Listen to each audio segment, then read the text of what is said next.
Et dans Génération 2000 aujourd'hui, nous sommes allés à la rencontre d'un jeune qui a décidé d'entamer une formation de médiateur social, déjà très impliqué dans le domaine. Yannick Mariano est membre actif du dispositif Média Jeunes.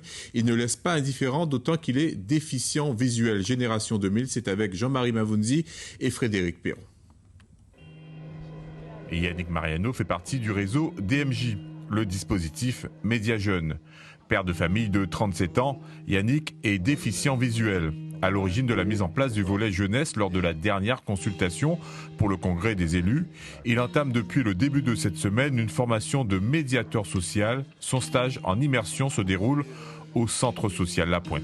Yannick, comme les seniors qui viennent à nous, comme les personnes en situation de handicap, comme les personnes isolées, elles ont toutes leur mot à dire. Et donc, lorsque Yannick vient porter cette action, au contraire, c'est une vraie valeur, une plus-value, et dire que ceux qui, des fois, n'osent pas se mettre en avant, regardez la résilience dont peut faire preuve n'importe qui.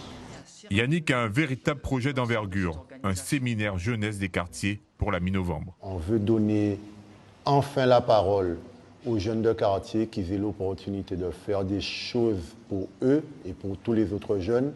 Et c'est des valeurs que partage le centre social. Et ils sont tout à fait d'accord pour être porteurs de ce projet. Lionel Gatibelza est son tuteur, c'est lui qui l'accompagnera durant la durée de son stage.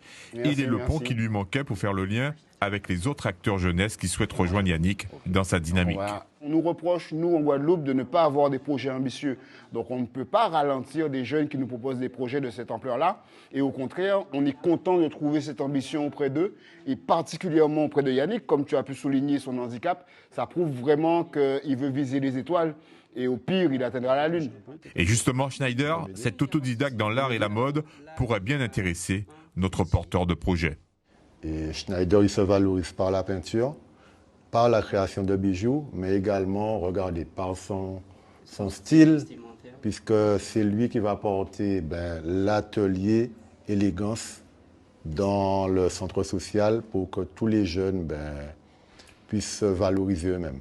Je vois quelqu'un qui s'est fait pas arrêter par un handicap et qui fonce malgré ses différences et qui prouve que peu importe dans la situation dans laquelle on est, on peut faire des choses, on peut faire des choses bien et on peut avancer. Et pour moi, Yannick, c'est la définition exacte de courage. Son projet est ambitieux. Il a pour but que les jeunes des centres sociaux puissent peser dans la vie sociale et politique du pays. Ce qu'on va donner aux jeunes, c'est déjà l'opportunité d'organiser des choses pour eux, puisque on veut tout le temps faire à leur place. Là, c'est eux qui vont faire, donc ils auront l'initiative. Et surtout, ils vont récupérer beaucoup d'informations et ce seront eux les relais qui vont ramener vers leur quartier, en fait. C'est ça. Yannick a fait de son handicap une force. Il a ainsi la volonté de transformer son énergie et son optimisme afin d'accompagner tous ces jeunes qui voudront adhérer à son projet. Yannick Mariano, un exemple à suivre. Et puis Clément